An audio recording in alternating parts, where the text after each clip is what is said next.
In other news, it's been reported this week that Harry and Meghan have attended the Bob Marley film premiere in Jamaica. Do we know how that trip came about? Well, quite unexpectedly, I think. Nobody expected them to pitch up in Kington, Jamaica, nice little holiday spot for the Duke and Duchess of Sussex. But they were actually invited by the film premiere's producers. The production team thought that they'd be a fantastic addition for the premiere. But it really did set tongues wagging, because not only were they sort of pictured on the red carpet, this is very much a period where we expect them to be invited to, the big premieres, the big shows, the big award shows.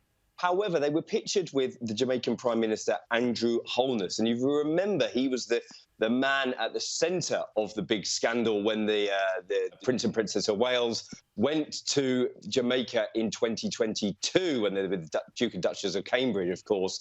And he basically said, don't get too comfortable here. This will be the last time some members of the royal family come whilst we're still having a relationship before we become a republic. So very interesting that Harry and Meghan would put themselves at front and centre, not only at this event whilst the King and the Princess of Wales are in hospital, but to be pictured alongside such a divisive figure as Andrew Holness. And what that means for the relationship with the British monarchy was quite controversial indeed. I mean, to be fair to Harry and Meghan, some people will say they're more than entitled to go to these sorts of events. Damned if they do, damned if they don't, I suppose. But certainly controversy rages whenever they're involved, I think.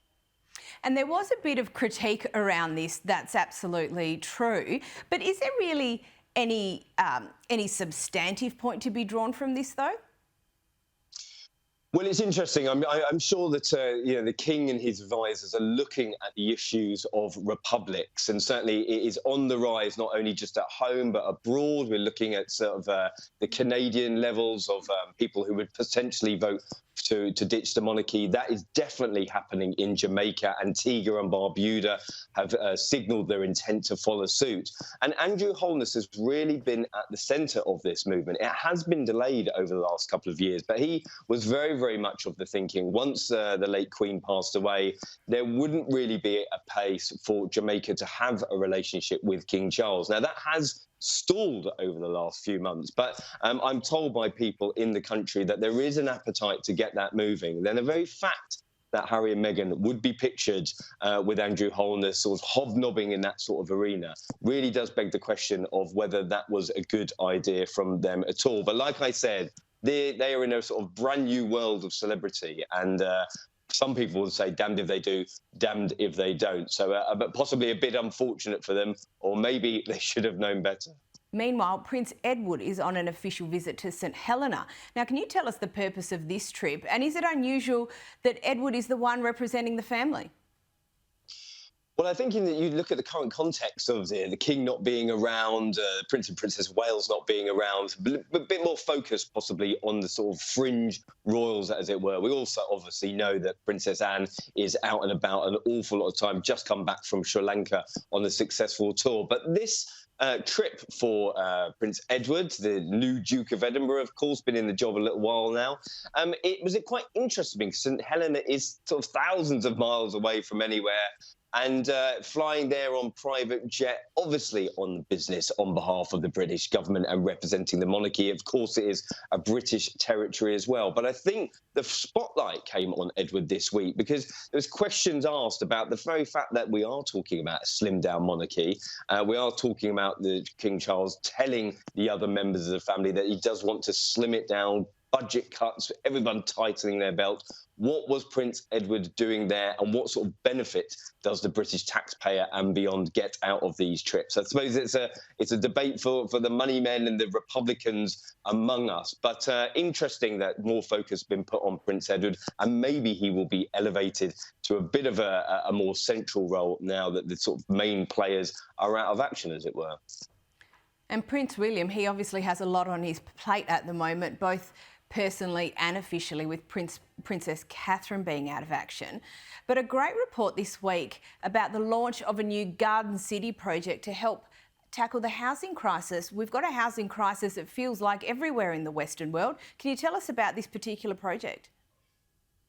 Well, certainly. I mean, we're well adept at understanding sort of our own housing crisis. I know it's a big problem in Australia as well. And the Prince of Wales has said that not only there's a housing crisis, lack of social housing, the homelessness problem is on the rise here in the UK. And he wants to try and sort of solve this issue. Of course, he's taking over the big £1 billion estate of the Duchy of Cornwall, and he's talking about making social housing projects on that. And they have found some land that they bought a few years ago for the Duchy. He's actually created this project by his father when he was in charge of the Duchy as Prince of Wales. But William is trying to take this through to the next level. How can we build more affordable housing in this country? How can we, make sort of big housing estates on land that is not being used, not necessarily in the countryside, which is well protected here in the UK, but trying to free up space and trying to give people better opportunities. So this is going to take part in the Kent countryside in the south of England. It's a great project. The local council were very, very behind it, and I think that it could be one of many projects for the Prince of Wales. I think, ultimately he's trying to do something good. He's trying to do something for social housing, trying to end homelessness, as he's saying. And it's a big project to take on, but he's possibly the right man at the right time to do it. Now, on this show, we love a historical royal scandal, as you well know, Russell. And Frances, the Duchess of Rutland, has passed away this week at the age of 86. Now, she had quite an eventful life, particularly insofar as it concerned her relationship with her mother. Can you tell us about it?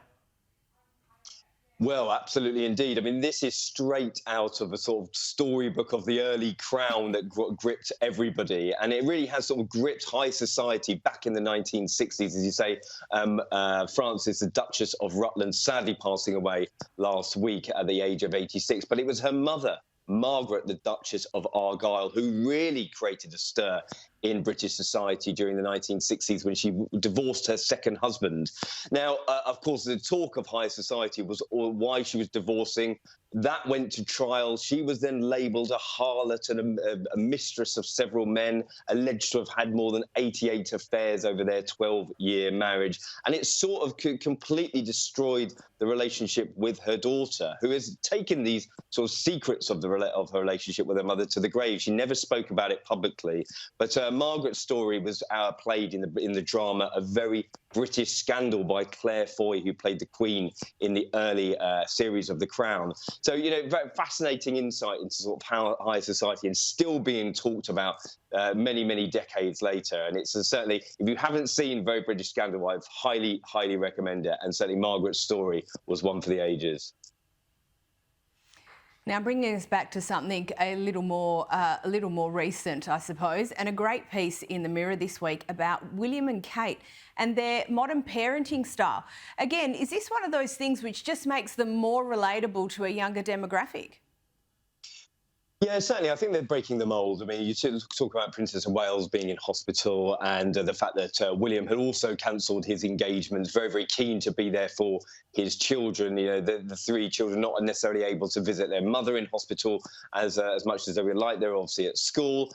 But William sort of taking a step back has really broken the mould. We wouldn't have expected, the Duke of Edinburgh to do that for the Queen or vice versa. And I think that when you look at William and Kate, they're very, very of the modern family role, that they're trying to give their children as normal as upbringing as possible. They understand that their lives will be lived in the spotlight. There will be very, very astute responsibilities, especially for George and Charlotte and possibly Louis if they all become working royals as well. But for the family unit, it's very, very important to them to try and have a bit of normality as much as possible. And I think that William has been very, very much celebrated in that role of sort of juggling parenthood, juggling his wife being in hospital, and obviously his responsibilities, like we talked about, his big projects, the homelessness, the environment issues that he's fighting for as well. So, it's a brave new world for the royals, and I think that William is sort of putting his best foot forward and trying to give a good account of the modern man and the modern family as well. Russell Myers, as always, thank you so much for joining us. Thank you, my pleasure.